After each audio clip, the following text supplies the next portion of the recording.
Alright, the next piece is something I use pretty much every day, utilizing to show opportunity webinars and things of that nature, and that is under the broadcast webinar tools, the webinars. There's three different things you can actually do in the webinars, but the first thing that I want to go over is, which is to me the most important, is actually being able to set up a webinar that is a actual live webinar. It's not something that you need to reserve or anything of that nature. All you would need to do is go into Ad Hoc Live, name it, and I just name it by the date. That way I can have it. Today is 6/5/14. Hit Create Meeting. As soon as I create that meeting, what is going to happen is I'm going to have my login as the moderator, and also the login URL for the folks that I need to share the link with. So for anybody that I want to come to that webinar, I would then copy and paste this link, copy, and then I would paste it to their email. I would send them an email or Skype message, whatever you're doing, and then they can log in directly from there. And then all you do is click here to start meeting. I'm going to go ahead and start the meeting. This is a great tool. It's something that I use, again, pretty much daily. As soon as this pops up, you see the name up in the top, 6.5.14. The next two things are very, very important. You want to make sure that you allow to test your camera and microphone. So I then just test my microphone, make sure it can be heard. I am using an earpiece, and you can see as I'm talking, it is showing in the bottom as the actual volume gets up there. I then close that, and I test my speakers. Again, I'm using an earpiece, and I can hear it. And then the final step is to hit Join Audio. Once I join audio, it then shows a microphone here, and every time I speak, it grays out, so I know that it is working. It is a great system to utilize.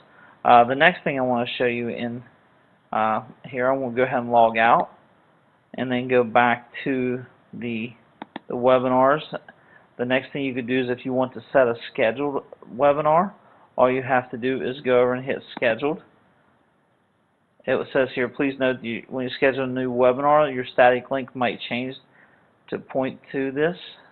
Your static link always points to future webinars. It's pretty simple. Name it. I always put the date, and then I'll pick the date of the webinar. Like if I want to have one tomorrow night, I would then put on June 6th. And I'm going to say at 9:00 p.m. These are 24 hours, as you can see. So that would be at 2100 hours. And I'm going to put at 0 minutes, so that's showing that's when it's going to start, is 2100. And then hit Create Meeting, and then I will be able to then utilize a website, or my static web link to invite people to.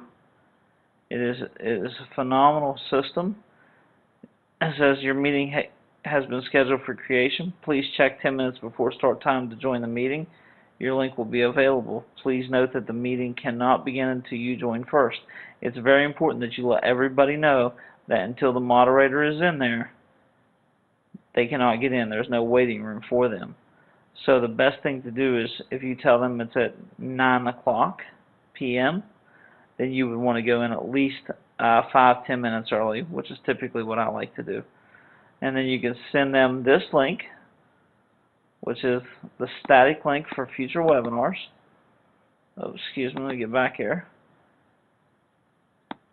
Copy that, send it to whoever you want to go to, and that's the link. And when you come back, it'll be 10 minutes prior to the meeting time, you'll be able to click join your link or join your webinar, and you're in.